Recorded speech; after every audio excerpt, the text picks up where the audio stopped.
Before we go any further, I need to warn you. What you're about to hear may permanently change the way you look at food. Not in a trendy, diet culture kind of way, but at the level of your brain, your neurons, your long-term health. This isn't fiction. This is decades of scientific claims from a board-certified neurosurgeon who believes everyday flavor enhancers could be acting like silent saboteurs, slowly overstimulating the brain from the inside out.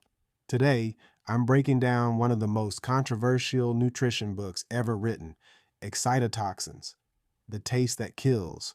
And once you understand what excitotoxins are, you may never look at a nutrition label the same again.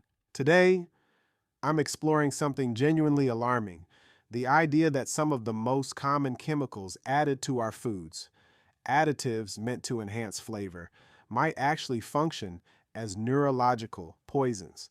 It's a controversial topic rooted in a highly influential, yet often debated, 1997 book titled Excitotoxins, The Taste That Kills by Dr. Russell L. Blaylock.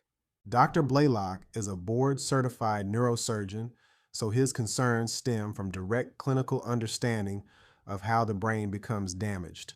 My goal today isn't to prove or disprove every claim from the book, but to break down his central argument that certain food additives may act as excitotoxins, chemicals that overstimulate nerve cells until they literally destroy themselves.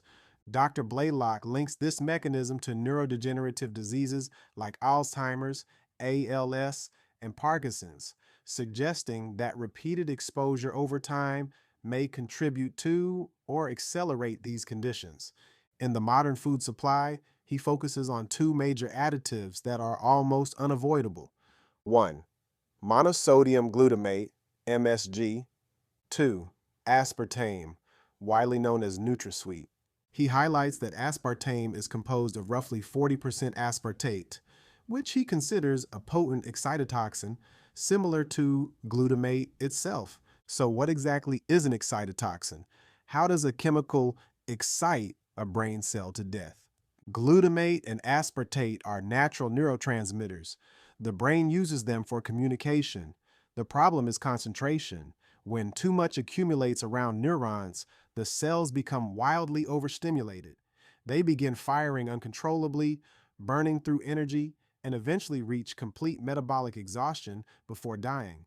This phenomenon is literally called excitotoxicity, neurons excited to death. The book uses a helpful lock and key analogy. Glutamate and aspartate act as keys that fit into specific locks, receptors like NMDA and K9 located on neuron surfaces. Normally, the key turns the lock briefly to open a small channel, allowing ions into the cell, then immediately stops. That's healthy signaling, but in an excitotoxic overload, the key gets stuck. The channel stays open, allowing a massive flood of calcium and sodium ions to pour in. This calcium overload triggers destructive internal reactions, including the generation of huge amounts of free radicals, like microscopic shrapnel ripping through cell membranes, proteins, and even DNA. The neuron cannot survive this chemical firestorm. This raises the question, what protects us from this?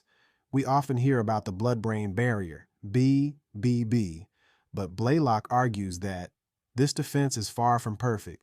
He points out two major vulnerabilities. 1. Age, the underdeveloped BBB in infants. In newborns, the blood-brain barrier isn't fully formed. This means infants may be up to 4 times more sensitive to excitotoxins, as substances in the bloodstream can enter the developing brain far more easily. 2. Anatomy, brain areas with no barrier at all. Certain structures, like the hypothalamus, never develop a full barrier. The hypothalamus controls critical functions like hormones, appetite, and sleep. Because it must sample the bloodstream directly, it remains permanently exposed and permanently vulnerable. Blaylock references the work of Dr. John Olney, whose animal research showed that MSG caused hypothalamic damage in lab animals. Shockingly, some baby foods from decades ago contain levels of MSG similar to the doses that produced brain lesions in those animals. Long-term consequences appeared later. Animals grew up obese, short, and hormonally disordered. Outcomes trace back to early hypothalamic damage. The concern isn't just killing brain cells, it's altering how the brain is wired during development. Even lower, non-lethal doses of glutamate were shown to shrink dendrites, the neuron's communication branches, potentially causing permanent structural changes. Shifting to adults, Blaylock argues that vulnerability continues and may even increase.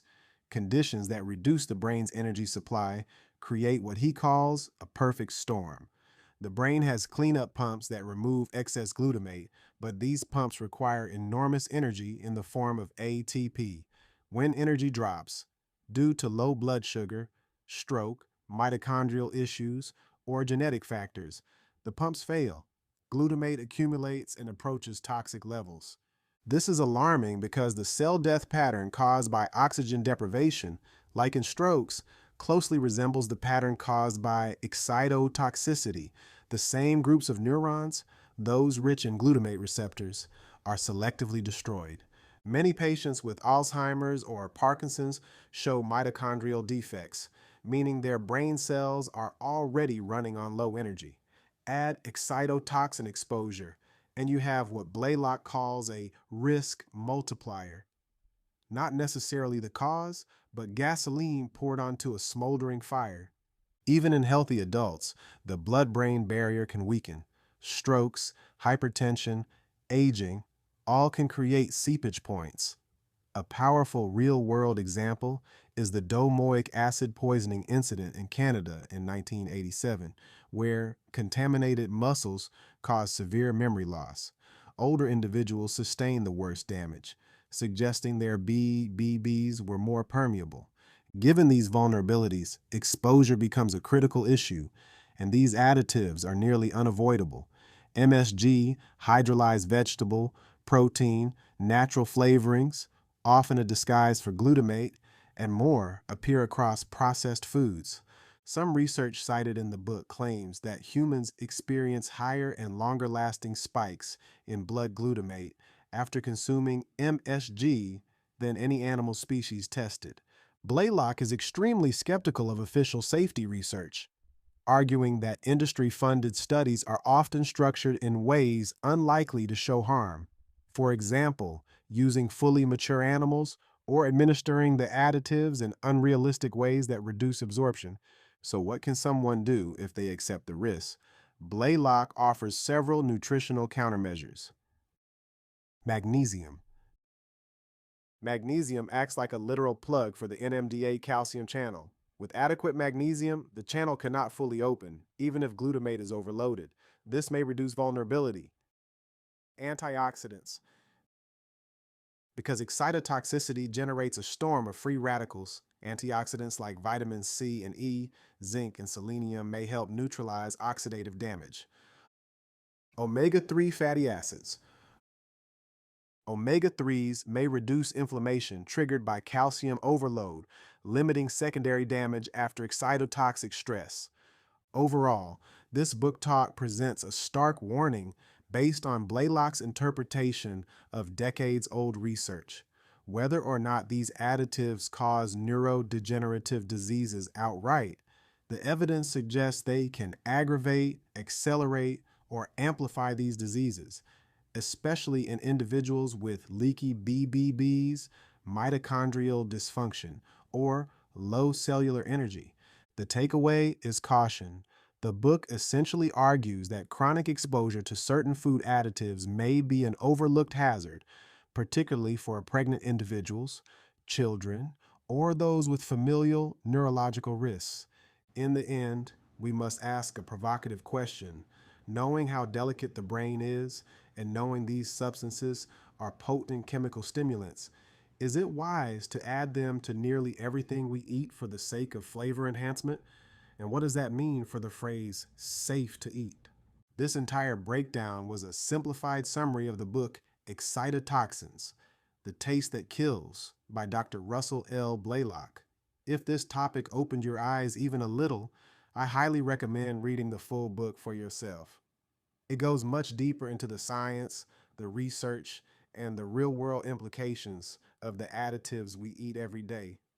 I've added a link for anyone who wants to explore the book further. If you're curious about what's happening inside your food and your brain, this is a powerful place to start. Be well.